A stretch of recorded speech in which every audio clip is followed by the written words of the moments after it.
Pero kung bago ka pa lang sa aking channel, paki-like, share, and click the subscribe button and the notification bell para lagi kayong updated sa mga parating ko pang uploads.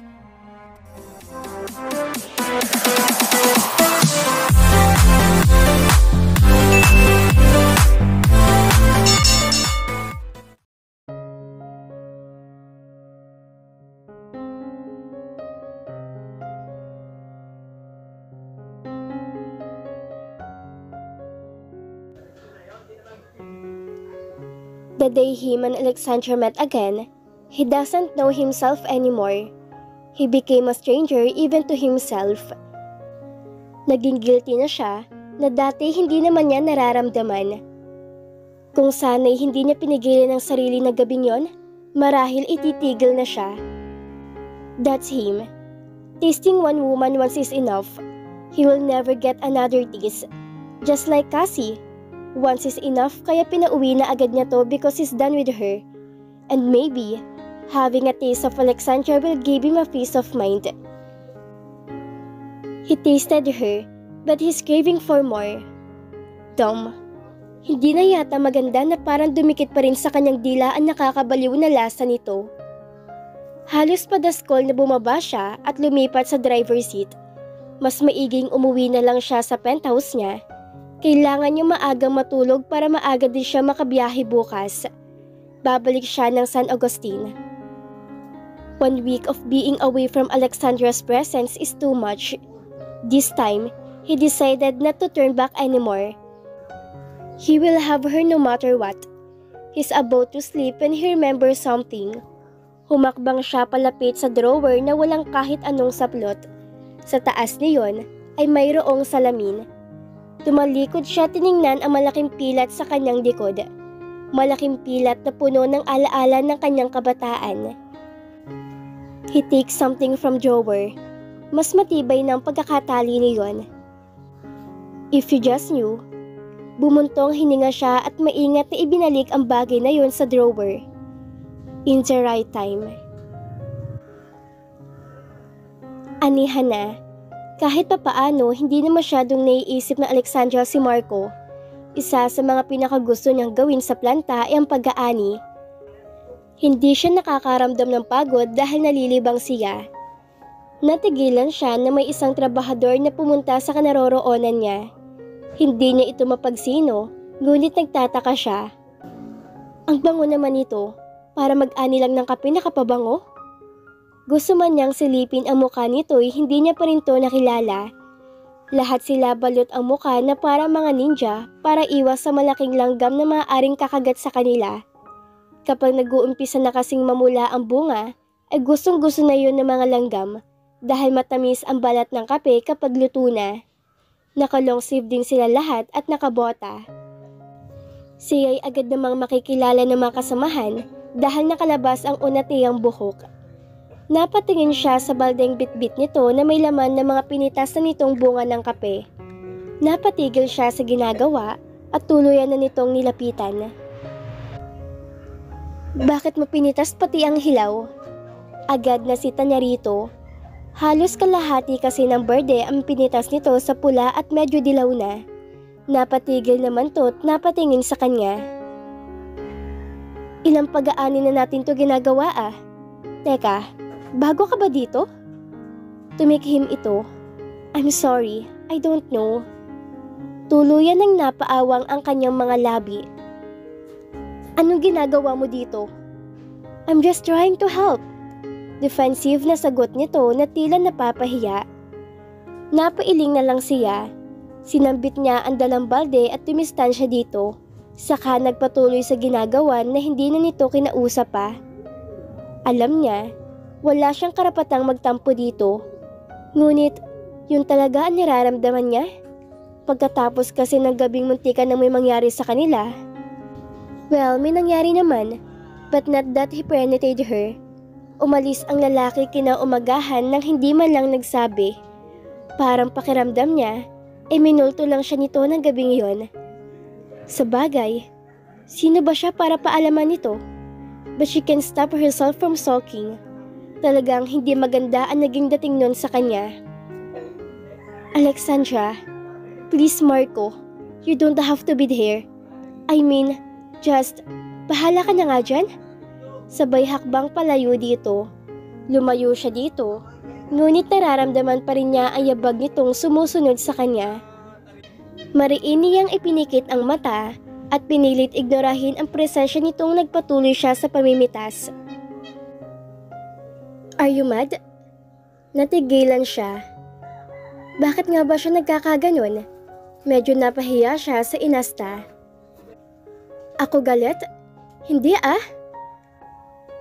Hinaluan pa niya yon ng bahagya na tawa para di masyadong obvious. Bakit ba hindi niya napigilan ang sarili? Napaghahalataan siya tuloy. Galit ka ba dahil nawala ko ng 1 linggo? Bakit naman ako magagalit? Hindi niya napansin na nagiging defensive na siya. Kahit hindi ka bumalik, okay lang. Malakas sa buntong hininga ang narinig niya mula dito. Look, I'm sorry if I didn't came back earlier. May importante lang akong inikaso sa office. Hindi niya napigilan ang mapataas na kilay. Did he just said sorry? It's a calamity. Anong nakain mo? Kailan ka pa natunog mag-sorry? At isa pa, you don't have to explain, okay? It's none of my business. Tintanya niya. Then stop sulking like a girlfriend. Halos manlaki ang butas ng kanyang ilong dahil sa sinabi nito. I'm not sulking. You can even praise me with your coldness. Hindi niya alam kung nagbiburuto o ano. Hindi rin naman kasi to nakatawa. Nakatayo lang ito at nakapamewang na nakatitig sa kanya. Hindi ka naman ganyang kalamig nung gabing halos samba. Stop right there. Agap niyang saway. Kung hindi lang marahil natatakpan ang mukha niya, ay kitang-kita na nito ang pamumula ng kanyang buong mukha dahil sa pagkapahiya. Humakbang ito palapit sa kanya, saka mabilis na hinagip ang kanyang kamay. Anong ginagawa mo? Naguguluhang tanong niya. Wala na siyang magawa nang hilahan siya nito palayo. Marco, may trabaho pa ako. Babalik din naman tayo. Wala na siyang magawa nang hilahan siya nito sa parting walang nag-aani. Mabilis itong tinanggal ang telang nakatakip sa mukha nito, saka siya nilapitan at tinanggal din ang sa kanya. Ano ginagawa mo? Nagtatakang tanong niya. Nahihiwagaan siya sa galaw ng lalaki. I am dying to do this. Saka walang seremonyang sinakop ang kanyang mga labi. Siya naman tong 100% marupok ay bumigay agad at tinugon ang marubrog nitong halik. Hindi niya namalayang napaikot na pala niya mga braso sa leeg ng binata at bahagyang iniangat ang mga paa para abot niya ito. Masyado kasi itong matangkad para sa height niyang 5 talampakan at 5 dangkal. Nakalimutan na niya kung nasaan sila. They enjoy kissing each other. Pakiramdam niya pareho kasing uhaw sa isa't isa. Again, she enjoyed that finger-linking sweet taste flavor. It felt like heaven. Kissing Marco is like breaking up with her comfort zone. Ang bilis niyang nakalimutan ang sanay inis at pagtatampo niya dito.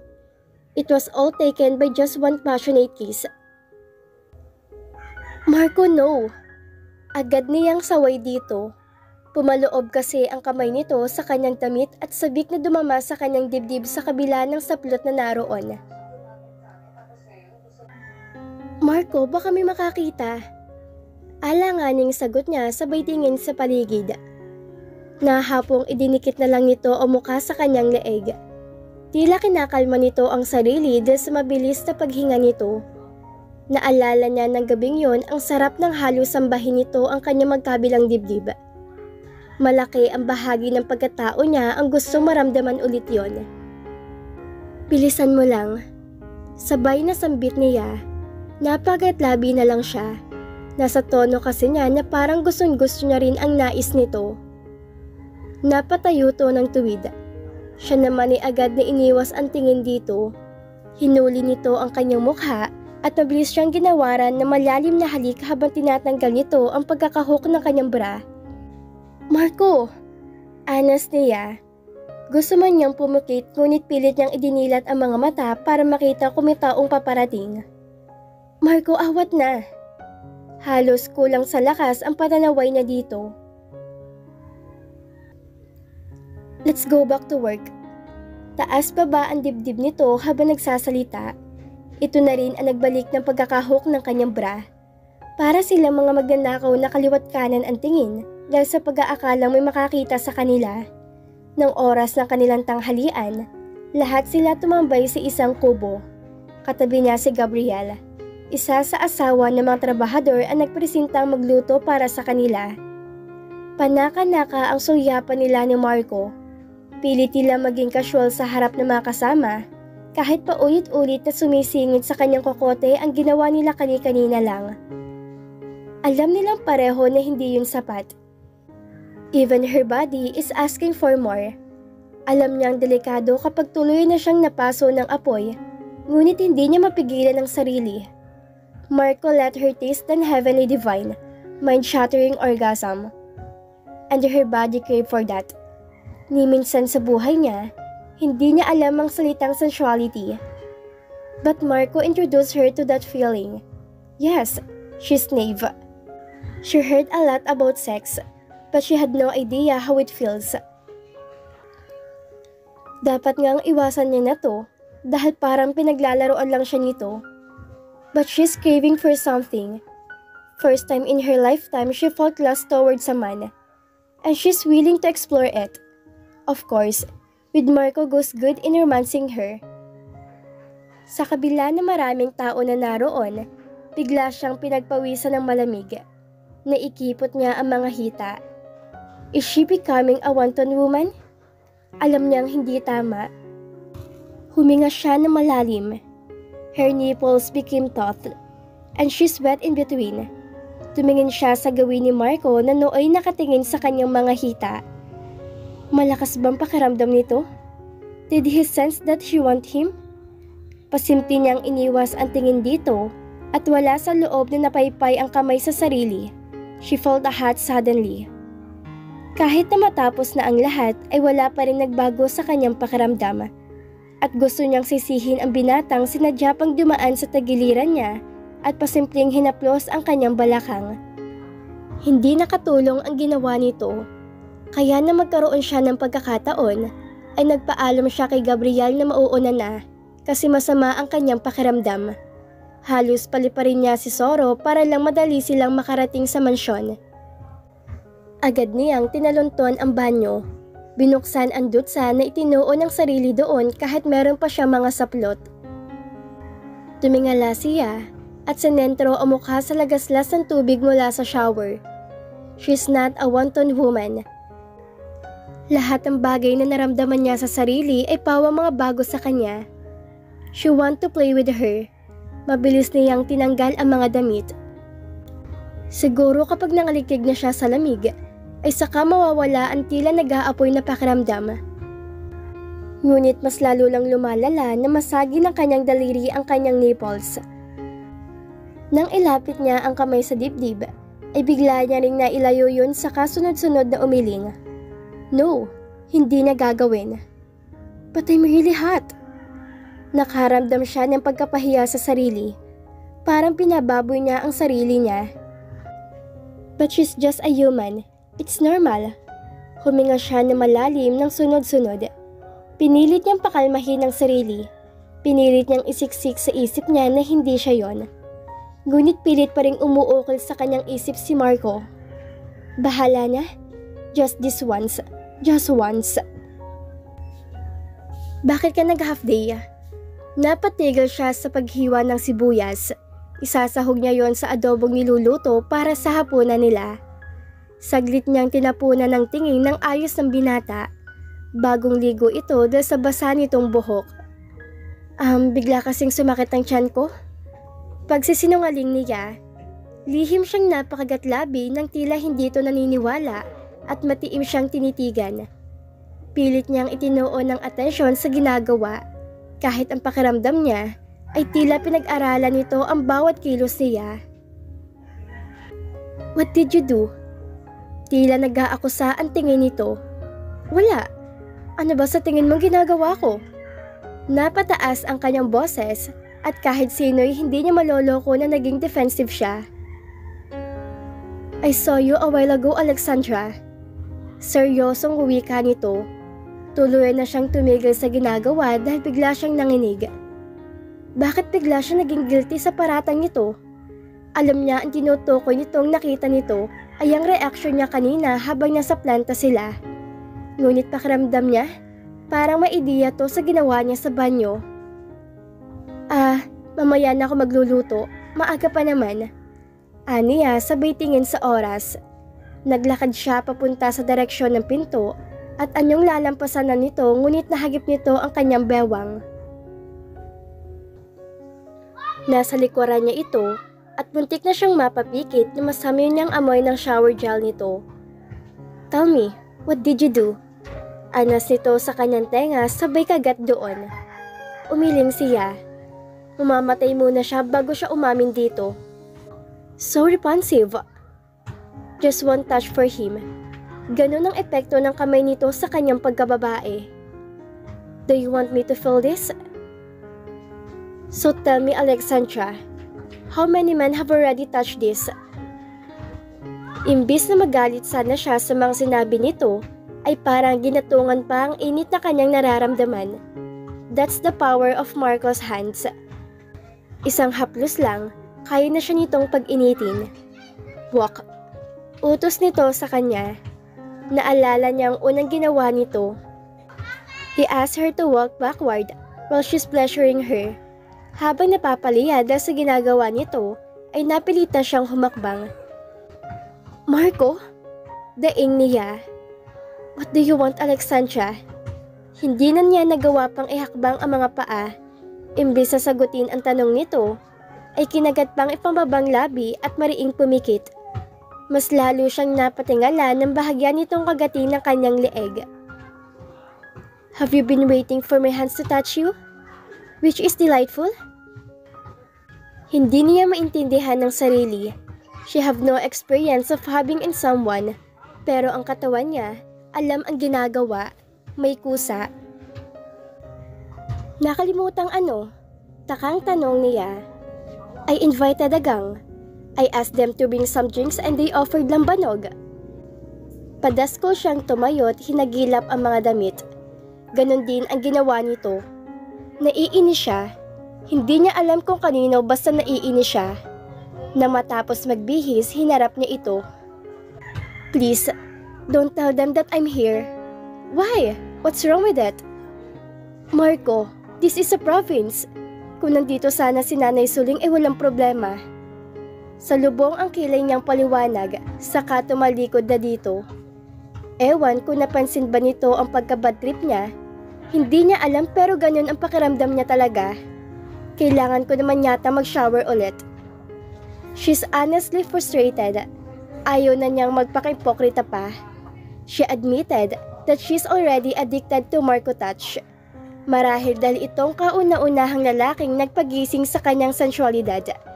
Kahit namulat siya sa kaugalian ng isang modernong babae, hindi pa rin maiali sa kanyang ugaling probinsya.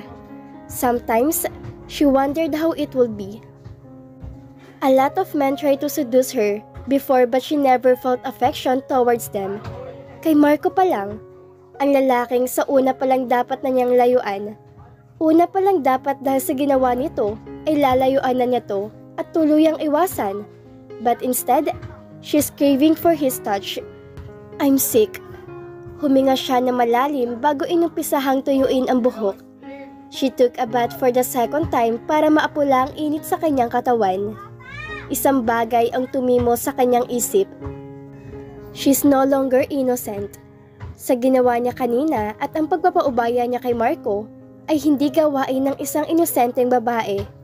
She may be a virgin, but it has nothing to do with her malicious thoughts. Nagiging malisosyo na siya. She started to imagine Marcos. Oh goodness! Am I becoming a dirty woman? Mabilis niyang ipinilig ang ulo. She need to get some sleep. Baka pagod lang siya, kaya kung ano-anong kamunduhan ang pumapasok sa kanyang isip. But I haven't eaten yet.